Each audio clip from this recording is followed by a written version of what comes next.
வணக்கம் டிடி நேயர்களே, மீண்டும் ஒரு சிறப்பு நேர்காணலில் உங்கள் அனைவரையும் சந்திக்கின்றோம். எதிர்வரும் 12ஆம் தேதி முதல் 22ஆம் தேதி வரை நகரசபைக்கான தேர்தல் நடைபெற இருக்கிறது. அந்த வகையிலே மாக்கம் பகுதியை பொறுத்தவரையிலே மாக்கம் வட்டாரம் 7 மிக முக்கியமான ஒரு தேர்தல் களமாக கருதப்படுகிறது. 5 தமிழ் வேட்பாளர்கள் போட்டியிடுகிறார்கள். அந்த தேர்தல் களத்திலே, அந்த வட்டாரத்திலே தற்போது நகரசபை உறுப்பினராக தற்காலிகமாக பதவி வகிக்கக்கூடிய Khalid Usman அவர்களை இன்றைய தினம் சந்திக்கின்றோம். அவர் ஏற்கனவே 1998 முதல் 2006ஆம் ஆண்டு வரையில் இதே பகுதியிலே நகரசபை உறுப்பினராக இருந்தவர். அதன் பின்னர் நீண்ட இடைவெளியின் பின்னர் இந்த வருடம் மீண்டும் நகரசபைக்கு நியமன நகரசபை உறுப்பினராக அப்பாயிண்டட் கவுன்சிலராக இந்த மாகாண சபை தேர்தலை தொடர்ந்து ஏற்பட்ட வெற்றிடத்திலே நியமிக்கப்பட்டவர். அதற்கு முதலில் நடைபெற்ற தேர்தலில் போட்டியிட்டு 2வது இடத்தை பெற்றிருந்தவர். அந்த அடிப்படையிலே தான் அவருக்கு இந்த முறை அந்த நியமன நகரசபை உறுப்பினர் என்ற பதவியும் வழங்கப்பட்டிருக்கிறது. இப்போது நகரசபை உறுப்பினராக இருந்து கொண்டு மீண்டும் தேர்தல் களத்தை சந்திக்கின்றார். அவரை வரவேற்றுக் கொள்கிறோம். Welcome to the show, mister Khalid. Thank you very much. Vanakkam. How are you? Vanakkam. How are you doing? I am doing fantastic. Okay. Tell us something about you. Who is Khalid Usman? Khalid Usman is a very little small guy. Don't go my size. Right.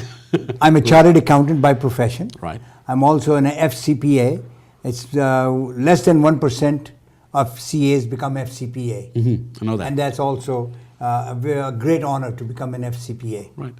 Why an FCPA become a councillor? What's the reason behind it? Aha, you got the right question.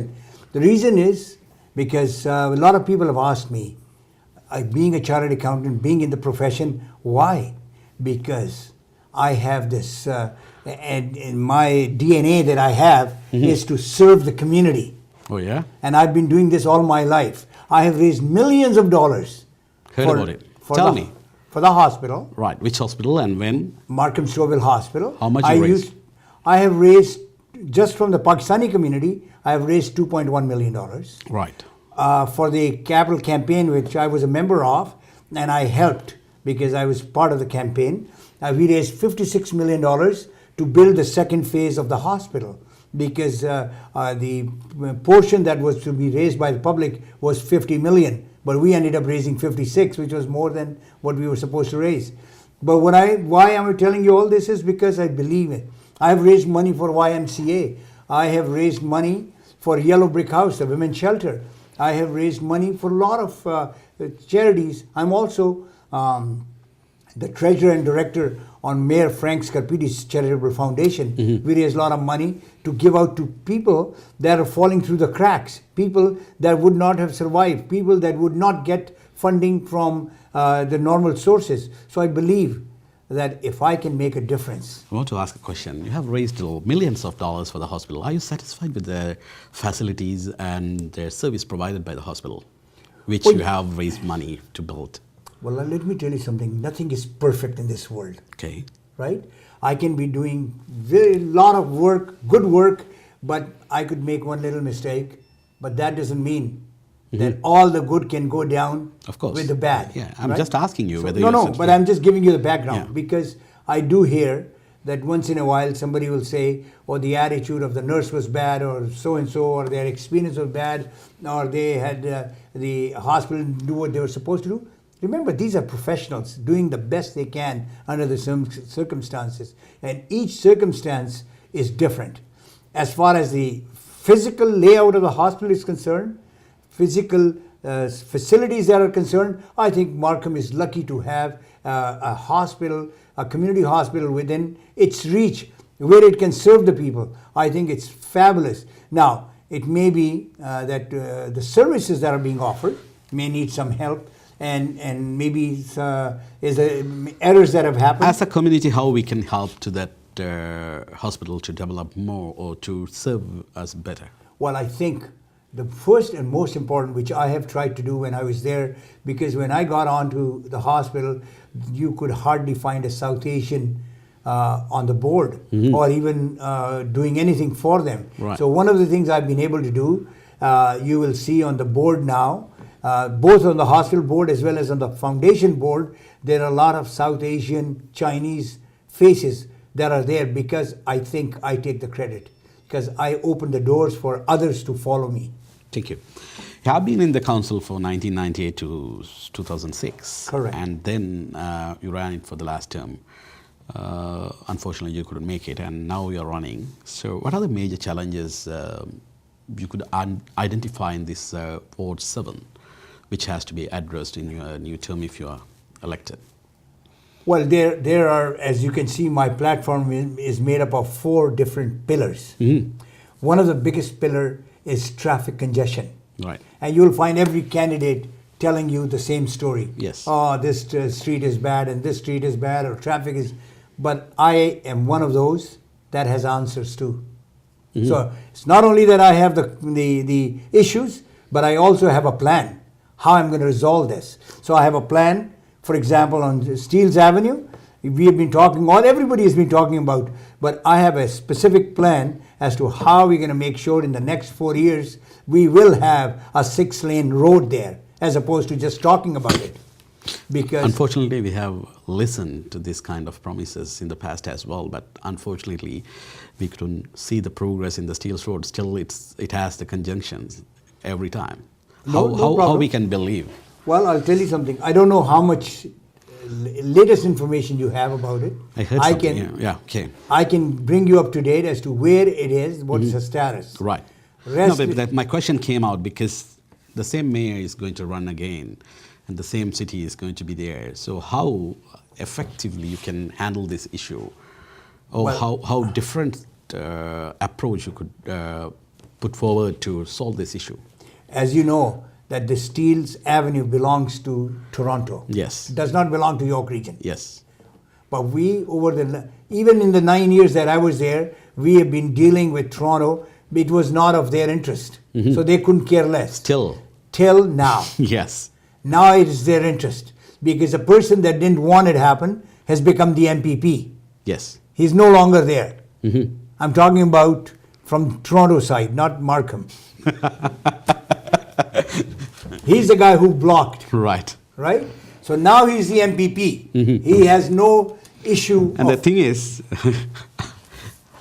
unfortunately or fortunately, the person who was behind the block of this project is also in the same board as an MPP, and the person who was voicing to get this done also in the same board. Well, they're both MPPs now, right? In the same board. That's the problem. But thank God, now we are dealing with Toronto and the region. Okay. So the latest situation is that the biggest hurdle is to do environmental study. Right. Because it involves quite a bit of sensitive area under Steeles Avenue. The Rouge River flows there, etc. So that study has been done. It's in the hands of the decision makers. Right. As a matter of fact, from the latest information I have, is that they have already started to do the design work. Okay. So once the new council comes in, they have to finalize the design. Because once they finalize the design, only then they can put the cost to it. Right. Once their costing is done, they can tender it. Do you have the money? Well, we do. Okay. Because remember, half of it is Toronto, half of it is York Region. Right. From my understanding, speaking to York Region people, they were willing to upfront the cost as long as Toronto agreed to sit down, pay back, and divide because you can't have the same situation in future. Right. One of the decisions that will be made is the ownership. That, okay, we spend 50-50, for example, then we own 50-50. That's how it should have been. Right. I'll summarize this and come back. Khalid Usman எங்களோடு இருக்கின்றார். 3 பருவங்கள் முதலில் நகரசபை உறுப்பினராக இருந்தவர். அதன் பின்னர் கடந்த முறை தேர்தலில் போட்டியிட்டவர். இம்முறை தற்காலிகமாக நகரசபை உறுப்பினராக நியமனம் பெற்றிருக்கிறார். 2018ஆம் ஆண்டில் நடைபெற்ற மாகாண சபை தேர்தலின் போது நகரசபை உறுப்பினராக இருந்த திரு லோகன் கணபதி மாகாண சபைக்கு தெரிவான பின்னர் அவருக்கு பின்னர் 2வது இடத்தை பெற்றுக்கொண்ட காலித் உஸ்மான் இந்த வார்ட் 7-இன் கவுன்சிலராக நியமிக்கப்பட்டிருக்கிறார். அவர்தான் இப்போது தேர்தல் களத்தில் இருக்கிறார். எங்களோடு இருக்கிறார். 4 முக்கியமான அம்சங்கள், முக்கியமான சவால்கள் மாக்கம் பிராந்தியத்தில் அவர் போட்டியிடுகின்ற 7ஆம் வட்டாரத்தில் இருப்பதாக சொல்கிறார். அதில் பரவலாக எல்லோரும் பேசுகின்ற எல்லோருடைய கவனிப்பையும் பெற்றது இந்த ஸ்டீல்ஸ் அவென்யூ. அதில் இருக்கக்கூடிய போக்குவரத்து நெருக்கடிகள், மாலையிலும் காலையிலும் அதனை பயன்படுத்துகின்றவர்கள் அந்த வேதனையை அனுபவிக்கக்கூடியதாக இருக்கும். மிக நீண்ட நேரத்தை அந்த போக்குவரத்திற்காக செலவிட வேண்டிய துர்ப்பாக்கியமான நிலை இருக்கிறது. அந்த ஸ்டீல்ஸ் பாதை என்பது வெறுமனே மாக்கம், டொரண்டோ நகரங்களுக்கான பாதையாக இல்லாமல் டுர்ஹாம் பிராந்தியத்தில் இருக்கக்கூடிய ஏஜெக்ஸ், பிக்கரிங் போன்ற நகரங்களுக்கு ஸ்காப்ரோவில் இருந்து செல்கின்றவர்கள், மாக்கத்தில் இருந்து செல்கின்றவர்கள் பயன்படுத்துகின்ற பாதையாக இருக்கிறது. அதேபோல் ஸ்டோவில் போன்ற மாக்கத்தை அண்டிய நகரங்களுக்கு செல்பவர்களும் அந்த பாதை ஊடாக 9th லைனை பயன்படுத்துகின்ற வாய்ப்பும் இருக்கிறது. ஆகவே மிக கூடுதலான நெருக்கடி மிக்க ஒரு பாதையாக இந்த ஸ்டீல்ஸ் அவென்யூ ஏறத்தாழ 1.5 கிலோமீட்டர் பாதை அமைந்திருக்கிறது. இதற்கான தீர்வு குறித்து பரவலாக தொடர்ச்சியாக பேசப்பட்டு வருகிறது. இன்னமும் தீர்வில்லை. அதற்கு பல காரணங்கள் சொல்லப்பட்டன. இந்த வீதி டொரண்டோவுக்கு சொந்தமானது. அதில் மாக்கம் நகரசபை தலையிட முடியாது அல்லது அதனால் பலமான முடிவுகள் எடுக்க முடியாது என்று இப்போது அவர்கள் ஒரு இணக்கப்பாட்டிற்கு வந்திருக்கிறார்கள். அதனை அடுத்த கட்டத்திற்கு கொண்டு செல்வதற்கு 4 வருடங்களில் அதற்கான தீர்வு கிடைத்துவிடும் என்று நம்புகிறார்கள். அதில் அவர் இன்னொரு விடயத்தையும் குறிப்பிட்டிருந்தார். இந்த வீதி அபிவிருத்தி தொடர்பாக அதிகம் அக்கறை செலுத்தாத அல்லது எதிர்த்து கொண்டிருந்த ஸ்காப்ரோ பகுதியிலே இருக்கக்கூடிய ஒரு நகரசபை உறுப்பினர் மாகாண சபைக்கு தெரிவாகி இருக்கிறார். அதேவேளையில் மாகாண சபைக்கு தெரிவாகி இருக்கக்கூடிய இன்னும் ஒருவர் இந்த வீதி அகலப்படுத்தப்பட வேண்டும் என்று குரல் கொடுத்து வந்தவர். இருவரும் ஒரே மாகாண சபையில் இருப்பதால் அவர்களும் பரஸ்பரம் தங்களுக்குள் ஒரு புரிந்துணர்வு ஏற்படுத்தி இதற்கான மாகாண சபையின் அனுமதியை பெறுவதில் கூட வாய்ப்புகள் இருக்கும் என்று நம்புகிறார்கள். இந்த நம்பிக்கையோடு நாங்கள் இரண்டாவதாக அவர் வைத்திருக்கக்கூடிய முக்கியமான விடயம் என்னவென்று கேட்கலாம். What is your second pillar, mister Usman? My second pillar, again, I have more issues within the traffic, but we can talk about it later. My second is service to the seniors.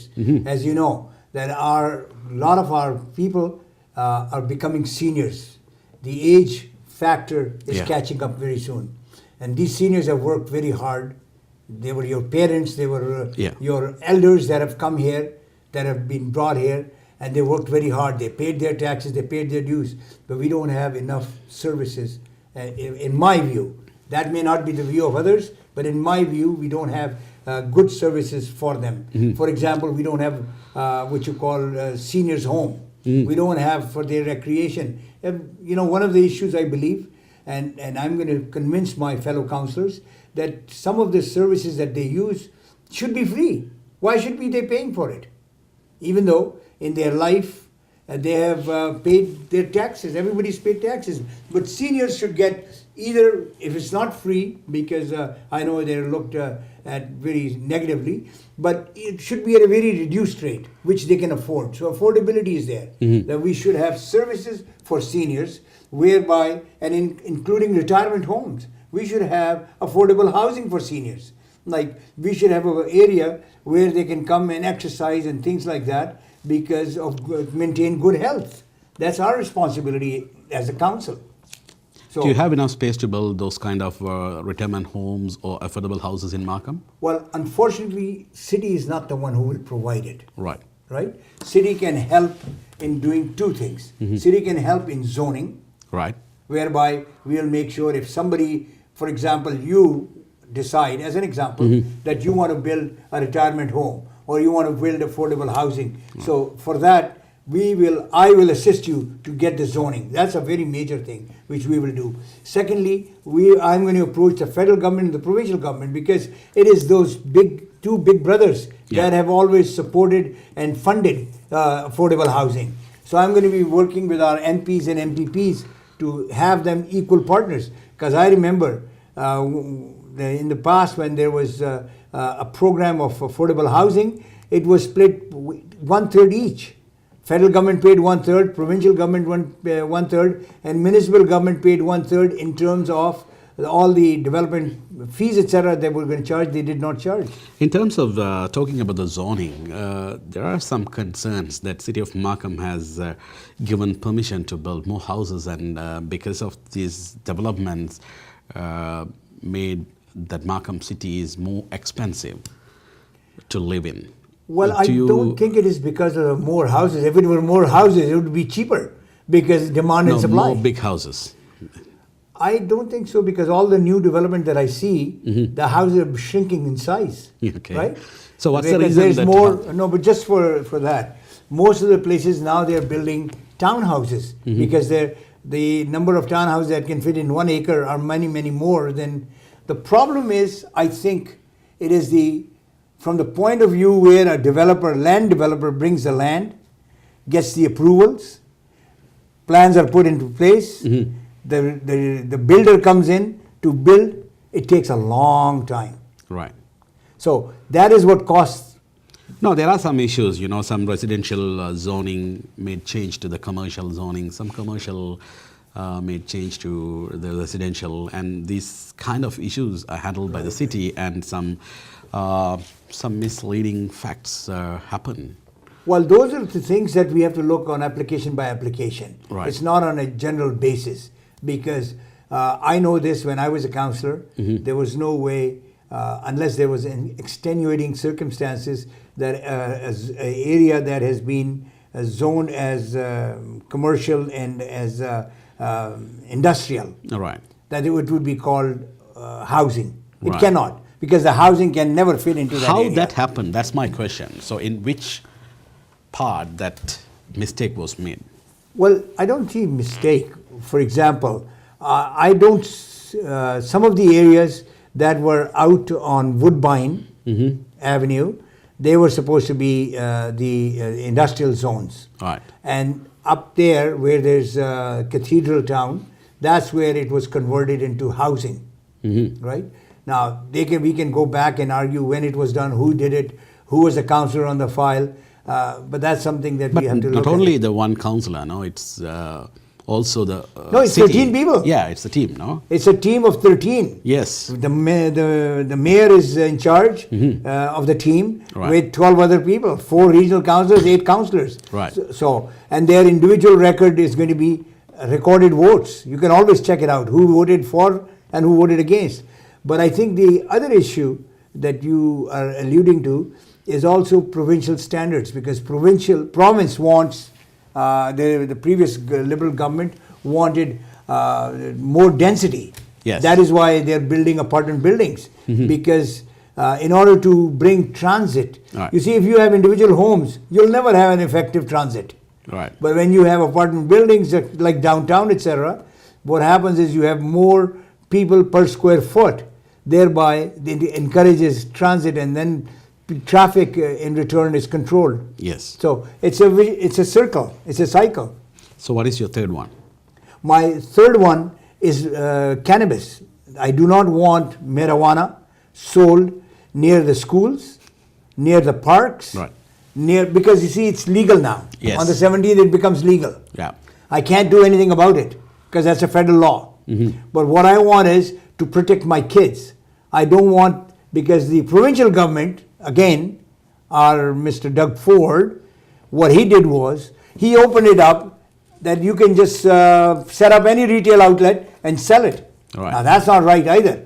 So I don't want anybody opening up a retail store next to us, let's say a park, or let's say a school, because that's the kids I'm trying to protect. Right. As a matter of fact, in the council, just now when I was appointed as councillor, one of the issues that I voted on was when the provincial government requested that if we can be part of the first setup of a private store, we said no. I voted against it. Right. Right? Because I believe in it.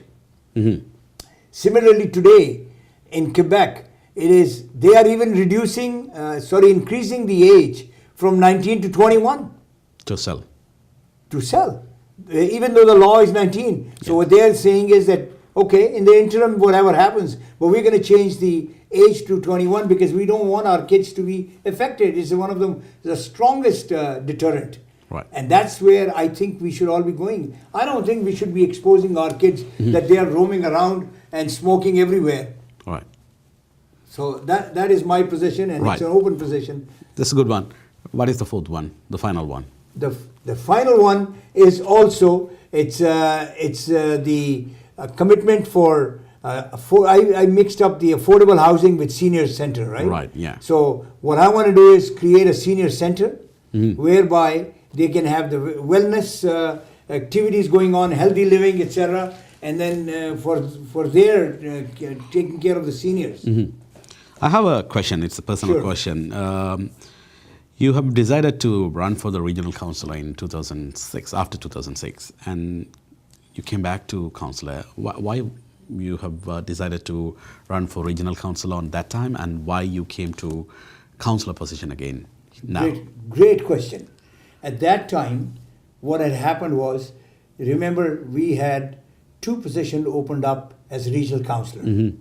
And one of the things that I was hoping, because at region council, but this is my personal belief, I don't want it said that it was, that regional councillors' balanced budgets, etc., were completely out of control. Right. We were getting into debt, huge debt. So I thought with my financial background, I could be the right person to be, because I used to be the chair of finance at the city of Markham. So I had that experience that I could utilize with my CA and my being the chair of finance committee. I could go and make a difference at the region. There were 2 positions opening up at that time. But unfortunately, what happened on the last day, it can happen anywhere, but in the last day, Tony Wong, who used to be MPP, put his name in as regional councillor. Oh. And then Gord Landon, who was sick for a year and drawing a long-term benefit, put his name in to run. I guess they were well-known names, because one was MPP and one was a long-term councillor already. You were too? No, I was only 3 terms, right? Yeah, but they were both regional councillors. Okay. And one was an MPP. So unfortunately, I lost. But I only lost by 400 votes. I still had 17,500 or something. After that, what has happened to you? Well, after that, I tried to run last time. That's why I got appointed now, right? Because I was a runner-up. Because I was a runner-up, and the council appointed me because I was the second after Logan left. Yeah. There was a speculation that you have promised not to run again. Never. Who is spreading all this? I don't know. This is all nonsense. Okay. First of all, it was not a requirement. Nobody asked me. Right. And nobody said that this was a condition. You see, this is what the problem is when people lie. There is no, you can ask Frank Serpiti. There is no requirement. Nobody asked me. They actually called me that we are going to be appointing you. And there was a vote held. It wasn't just somebody just signing off. In the council, there was a vote, and there was a vote of 10-1. It's a recorded vote. You can go and check it. So there was 1 councillor who voted against, and 10 councillors who voted in favor of me, because they all felt, with my experience, I can just walk in and start to work very next day, which I did. Okay. But then I'm glad that you brought this up, because I heard this somewhere else mentioned, that there is a candidate who's spreading this rumor. I believe that's the media's role to play. Well, I'm so happy. Yeah. So let me reassure you, I never gave any commitment. I was never asked of that commitment. It was never a requirement. If it was, I wouldn't have run. Okay, now we have 8 other candidates. Why you are so special, or why you are so ahead above them? You mean from the perspective of the voters? No, about us or the other candidates. Well, I believe when you vote not because I'm your tribesman. You vote not because I'm your brother. You vote not because I'm a good-looking person. Why you vote is because you believe this is you're selecting a candidate that is going to make a difference in the society, in the city that you are electing. So you will be voting for me, or whoever is my voter is going to be voting for me because of my experience, because of the knowledge, because of the commitment, because of my track record that I have when I was a councillor, how close I was. I'm the only councillor whose cell phone is with everybody in town. From day 1 to today. Same cell phone, 647-297-0211. Everybody has that number. That's called accessibility. So not only am I accessible to people, I am committed, I am knowledgeable, and I know the business. I know the business of city. Whom do you think is challenging candidate for you among the 8? Well, I haven't had a time to really look around. I know How this. come? Well, I'll tell you why. Because my team has given me marching orders that this is what I have to do. I go early in the morning, 7:30, and I start to wave at the crowds. Then I go to do meetings. Then I go to do interviews. Then I am door knocking all day, literally. In the evening till about 9:30, I come back, give my report to the office, and by the time I go to sleep, it's 11, and wake up 7 o'clock again. So that's my routine. So I have no idea. who is running against you, what are the strengths No, they because have. I have, have you ever seen a bull? When they're going around and taking the water out of the well, they have these things in their eyes, right? But as a candidate... No, seriously. Yeah, okay. So they have these flaps. Yes. He doesn't see left, he doesn't see right. That's fine. He just goes on. For the bull, it's right, but for the candidate, is it right? Well, I think I have to mind my own business because there's too much going on there, right? I'm not interested. I am a candidate for everybody. I consider myself to be a Tamil. I consider myself to be a Pakistani. I consider myself to be an Italian. I consider myself to be a Canadian. I am for everyone because they're all my brothers and sisters. Good luck for your victory, Mr. Khalid Usman. Nandri, Vanakkam. Nandri.